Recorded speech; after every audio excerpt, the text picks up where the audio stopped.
মিষ্টি ক্যাম্পের সমস্ত ভিউয়ার্সদের আমার চ্যানেলে স্বাগত জানিয়ে আজ আমি কাতলা মাছের একটা দুর্দান্ত স্বাদের রেসিপি আপনাদের সামনে তুলে ধরতে চলেছি। আমি এটা কাতলা মাছ দিয়ে বানিয়েছি, আপনারা চাইলে রুই মাছ দিয়েও বানাতে পারেন।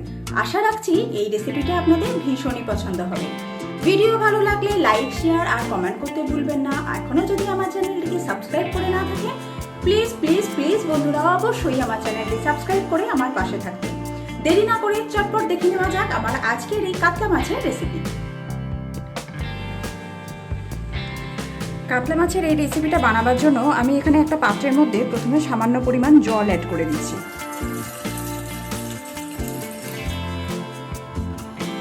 এবার এর মধ্যে একটা মিডিয়াম সাইজের চৌকো করে কেটে রাখা পেঁয়াজ এর মধ্যে দিয়ে দেব। 4টে গোটা কাজু এর মধ্যে অ্যাড করে দিলাম। এবার দিয়ে দেব 4টে গোটা শুকনো লঙ্কা, দিচ্ছি 2টো ছোট এলাচ। এবার এর মধ্যে দিয়ে দেবো 2 টিস্পুন তিল, কিছু আদার টুকরো এর মধ্যে অ্যাড করে দিলাম। এবার এর মধ্যে দিয়ে দিচ্ছি একটা ছোট সাইজে টুকরো করে কেটে রাখা টমেটো। এর মধ্যে একটা ছোট্ট দারচিনি স্টিক অ্যাড করে দিলাম। এবার এগুলোকে চাপা দিয়ে প্রায় 5 থেকে 7 মিনিট সময় নিয়ে একটুখানি ফুটিয়ে নেবো। আর এমনভাবে আমাদের এটাকে কুক করতে হবে যাতে জলটাও পুরোপুরি শুকিয়ে যায়, তাই সেই বুঝেই সামান্য পরিমাণ জল এখানে অ্যাড করতে হবে। 5 মিনিট এটাকে চাপা দিয়ে রান্না করে নেবার পর দেখুন জলটা অনেকটাই শুকিয়ে গেছে, অনেকটাই কেন প্রায় পুরোপুরি শুকনো হয়ে এসছে। এই পর্যায়ে গ্যাসের ফ্লেমটাকে আমি অফ করে দিলাম। এবার এটাকে ঠান্ডা করে নিয়ে টমেটোর উপরে যে স্কিনটা থাকে পাতলা, অনেক সময় অনেক জায়গায় ছেড়ে এসছে টমেটোর স্কিনটা, এই পাতলা স্কিনটাকে আমরা আলাদা করে দেব, দিয়ে এর একটা মিহি পেস্ট বানিয়ে নেব। ততক্ষণে আমরা মাছগুলোকে ভেজে নেব, তাই কড়ার মধ্যে সর্ষের তেল দিয়ে দিলাম।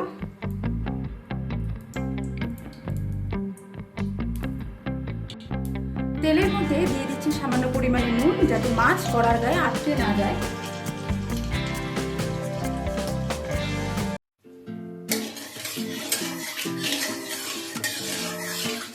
তেল খুব ভালো রকম ভাবে গরম হয়ে গেছে। এবার মাছের পিসগুলো ছেড়ে দেব। এখানে আমি 3 পিস কাতলা মাছ নিয়েছি। মাছগুলোর গায়ে পরিমাণ মতো নুন, হলুদ আর সামান্য পরিমাণ লঙ্কা গুঁড়ো মাখানো আছে।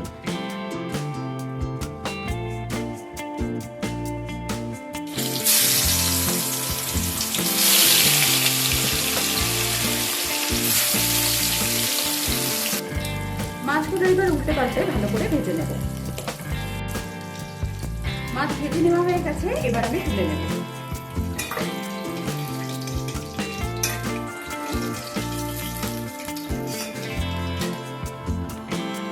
এবার এই তেলের মধ্যে 2টো চিড়ে রাখা কাঁচা লঙ্কা প্রথমে দিয়ে দিলাম।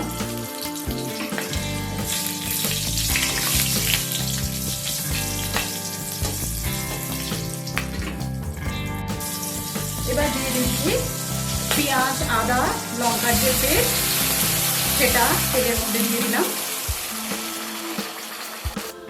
মিক্সির গায়ে লেগে থাকা মশলা দিয়ে সামান্য পরিমাণ জল অ্যাড করে দিলাম।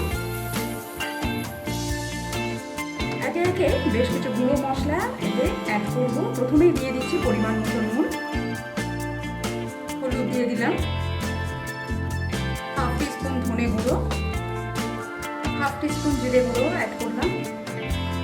এখানে আর ঝাল লঙ্কা অ্যাড করবো না, কালারের জন্য দিয়ে দেবো 1 teaspoon Kashmiri red chilli powder. মশলাটাকে এবারে ভালোভাবে কষিয়ে নেব।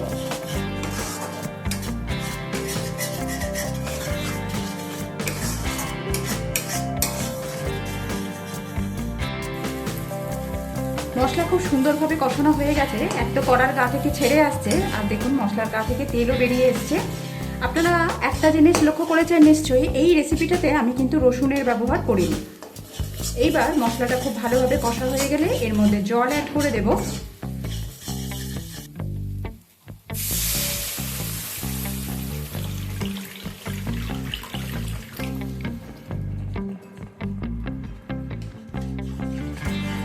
একবার সমস্ত কিছু ভালোভাবে মিশিয়ে নিলাম। জলটা দেবার পরে জলের আন্দাজে আমি নুন অ্যাড করছি। প্রথমে নুন দেওয়া ছিল মশলা কষার সময়।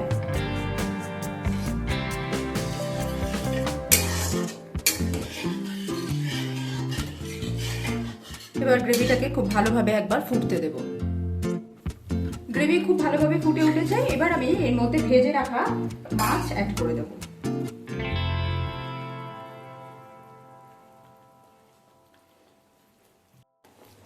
এবার এটাকে আমি কভার করে দিলাম।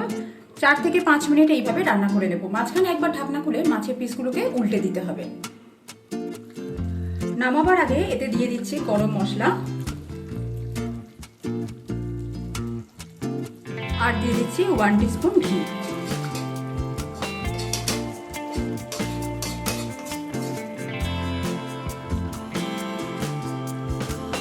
গ্যাসের ফ্লেমটাকে আমি অফ করে দিলাম, দিয়ে একবার মিশিয়ে নেব।